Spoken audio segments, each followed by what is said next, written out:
हाल ही में नीति आयोग ने एक रिपोर्ट जारी की है जिसमें कुछ चौंकाने वाले फैक्ट सामने आए हैं, जिसमें से एक फैक्ट ये है कि एक विदेशी स्टूडेंट अगर भारत में पढ़ने आता है तो उसके मुकाबले 28 विदेशी स्टूडेंट जो हैं वो भारत से बाहर पढ़ने चले जाते हैं। तो आप सोच करके देखिए कि भारत में कितना ज्यादा ब्रेन ड्रेन हो रहा है, कितने ज्यादा अच्छे ब्राइट स्टूडेंट जो हैं वो भारत से बाहर पढ़ने जा रहे हैं। तो ऐसे में नीति आयोग ने एक डॉक्यूमेंट जारी किया है, एक प्लान जारी किया है, जिसके माध्यम से प्रयास ये है कि भारतीय हायर एजुकेशन जो है उसका इंटरनेशनलाइजेशन किया जा सके, उसका अंतर्राष्ट्रीयकरण किया जा सके। तो आज इस वीडियो में हम इसी विषय पर विस्तार से चर्चा करने वाले हैं। मेरा नाम है अक्षय और आपका स्वागत है दृष्टि आईएएस चैनल की इस नई वीडियो में। करते हैं वीडियो की शुरुआत और सबसे पहले देखते हैं कि यहाँ पर हमारे सामने खबर क्या निकल करके आई है।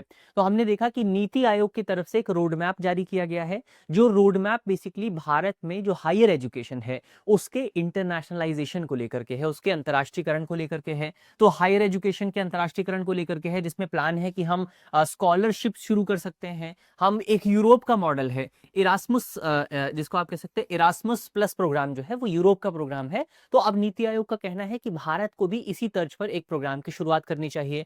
इसके अलावा आपका रिसर्च फंड स्थापित करने की बात यहाँ पर की गई है नीति आयोग की तरफ से। तो ये तमाम जो रिकमेंडेशंस हैं उन पर हम आगे बात करेंगे, लेकिन उस पर बात करने से पहले आपके लिए एक इंपॉर्टेंट सूचना है, जरूरी सूचना है, खासतौर पर उन साथियों के लिए जो कि एक अफोर्डेबल प्राइस पर अपने एक अच्छी फैकल्टी के साथ तैयारी करना चाहते हैं अपने यूपीएससी के तमाम चरणों की, चाहे आपका प्रीलिम्स हो चाहे आपका मेंस हो। तो उनके लिए एक नया कोर्स है, कोर्स का नाम है studio GS foundation live online course. ये जो कोर्स है, इस कोर्स की सबसे खास बात आप इसके नाम से ही समझ जाएंगे कि ये कोर्स जो है पूरी तरीके से आपका लाइव होने वाला है। तो आप अपनी सहूलियत के मुताबिक कहीं से भी कहीं पर भी रह करके जो है पढ़ाई कर सकते हैं। तो आप अपने घर पे रहकर भी पढ़ाई कर सकते हैं, और अगर आप कॉलेज स्टूडेंट हैं तो भी आप जो है इस कोर्स को ज्वाइन कर सकते हैं।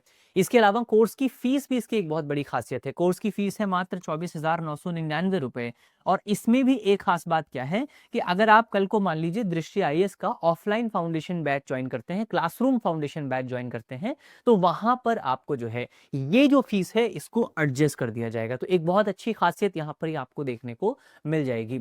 इसके अलावा अगर आप देखें तो इसमें जो हमारे नए बैचेस हैं वो आपका हिंदी माध्यम का भी बैच आपको मिलेगा, इंग्लिश माध्यम का भी बैच आपको मिलेगा और इंग्लिश माध्यम का भी बैच आपको मिलेगा। हिंदी का अगला नया बैच जो है वो 5 जनवरी से शुरू हो रहा है, अंग्रेजी माध्यम का अगला बैच 6 जनवरी से, और इंग्लिश मीडियम जिसमें हिंदी और इंग्लिश को मिक्स करके पढ़ाया जाएगा उसका जो अगला बैच है वो आपका 7 जनवरी से शुरू हो रहा है। तो ये एक इंपॉर्टेंट पॉइंट यहाँ पर आपको याद रखना है। अगर आप इस कोर्स को ज्वाइन करना चाहते हैं तो आप हमारे नंबर पर संपर्क कर सकते हैं। नंबर नोट कर लीजिए 8750187501। इस नंबर पर आपको जानकारी मिल जाएगी। चलिए अब यहां से बढ़ा जाए आगे और बात करते हैं सबसे पहले कि आपका जो नीति आयोग ने रिपोर्ट जारी की है उसमें क्या कुछ इंपॉर्टेंट पॉइंट्स जो है वो निकल करके आए हैं। सबसे पहला फैक्ट तो हम पहले ही देख चुके हैं कि भारत में अगर एक विदेशी स्टूडेंट पढ़ाई करने आता है तो उसके बदले 28 भारतीय छात्र जो हैं वो विदेशों में पढ़ाई करने चले जाते हैं। तो ये जो आपका 1 और 28 का अनुपात है ये कितना गंभीर ब्रेन ड्रेन को दिखाता है कि कितने ज्यादा भारतीय स्टूडेंट जो हैं वो विदेशों में पढ़ाई करने जा रहे हैं। अगर आप देखें तो वर्तमान समय में तकरीबन आपके 13.5 लाख भारतीय छात्र जो हैं वो दुनिया के अलग अलग देशों में पढ़ाई कर रहे हैं, जिसमें से लगभग आपके 8.5 लाख छात्र जो हैं वो अमेरिका, ब्रिटेन और ऑस्ट्रेलिया जैसी जो डेवलपिंग कंट्रीज हैं यहां पर माफ कीजिएगा, जो डेवलप्ड कंट्रीज हैं वहां पर देखने को मिलेंगे। इसके अलावा अगर आप देखें 2022 के डेटा को निकाल करके अगर आप देखेंगे तो 2022 का डेटा बताता है कि भारत में तकरीबन 47,000 विदेशी छात्र जो हैं वो पढ़ाई कर रहे थे, और 2001 की तुलना में ये काफी ज्यादा वृद्धि है। 2001 की तुलना में ये लगभग 518% की वृद्धि को दर्शाता है। और एक अनुमान ये बताता है कि 2047 तक, जब भारत एक डेवलप्ड कंट्री बनने की टारगेट भारत ने रखा हुआ है, तो 2047 तक भारत में विदेशी छात्रों की जो संख्या है वो लगभग आपका 7.89 लाख से लेकर के 11 लाख के आसपास हो सकती है। तो ये कुछ सिचुएशन आपको वर्तमान समय में छात्रों को लेकर के देखने को मिलेगी, चाहे भारतीय छात्रों की बात हो चाहे विदेशी छात्रों की बात हो। अब ये डेटा आप याद रखिएगा क्योंकि इस डेटा को आप अपने मेंस के एग्जाम में इस्तेमाल कर सकते हैं। चलिए ये हमने सबसे पहले डेटा देख लिया है। अब यहाँ पर आप देखें कि नीति आयोग की तरफ से क्या सिफारिशें दी गई हैं कि क्या चीजें हम चेंज कर सकते हैं, क्या चीजें हम परिवर्तित कर सकते हैं, क्या नए सुधार किए जा सकते हैं। तो नए सुधार अगर आप देखें, सबसे पहले नीति आयोग ने कहा है कि एक भारतीय विद्या कोष स्थापित होना चाहिए।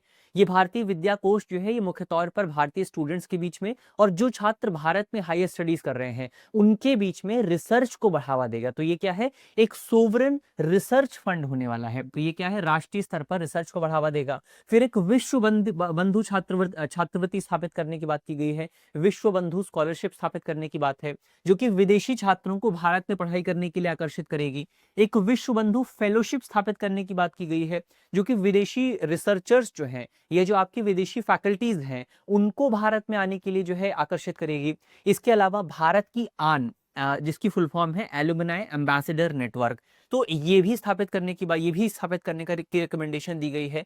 ये क्या है, ये बेसिकली आपका उन छात्रों को जो है कनेक्ट करेगा जो छात्र वर्तमान समय में विदेशों में पढ़ाई कर रहे हैं, लेकिन उन्होंने भारत के जो हायर एजुकेशन इंस्टीट्यूशंस हैं, खासतौर पर आपका आईआईटीज हो गए, आईआईएम्स हो गए, ये इस तरीके के जो बड़े इंस्टीट्यूशंस हैं, एम्स हो गए, उन्होंने वहां पर पढ़ाई की है, लेकिन अब वो विदेशों में रहते हैं या विदेशों में पढ़ाई करते हैं, तो उनको इस नेटवर्क से कनेक्ट किया जाएगा और उनको बेसिकली आपका दुनिया भर के छात्रों के बीच में भारत के एम्बेसडर के तौर पर जो है रिप्रेजेंट किया जाएगा।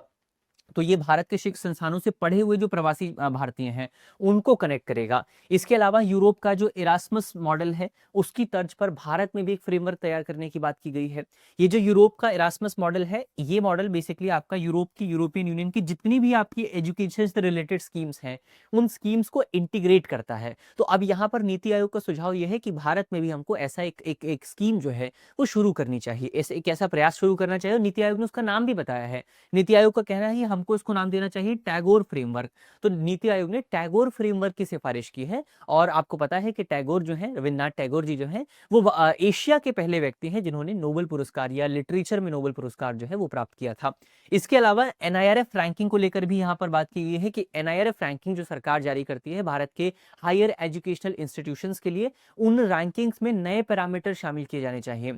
जैसे हम आपका ग्लोबलाइजेशन का पैरामीटर है उसको शामिल कर सकते हैं, ग्लोबल आउटरीच और इंक्लूसिविटी का जो पैरामीटर है उसको शामिल कर सकते हैं, ताकि एजुकेशनल इंस्टीट्यूशंस जो हैं वो दुनिया भर में अपने बारे में प्रचार करने के लेकर के थोड़ा सा और ज्यादा सजग हो सकें, जिसके माध्यम से भारत में जो आपके एजुकेशनल इंस्टीट्यूशंस हैं उनमें विदेशी छात्रों की संख्या और ज्यादा बढ़ पाएगी। तो चलिए यहाँ से बढ़ा जाए आगे और बात करते हैं अंत में अपने एक करंट अफेयर के सवाल की।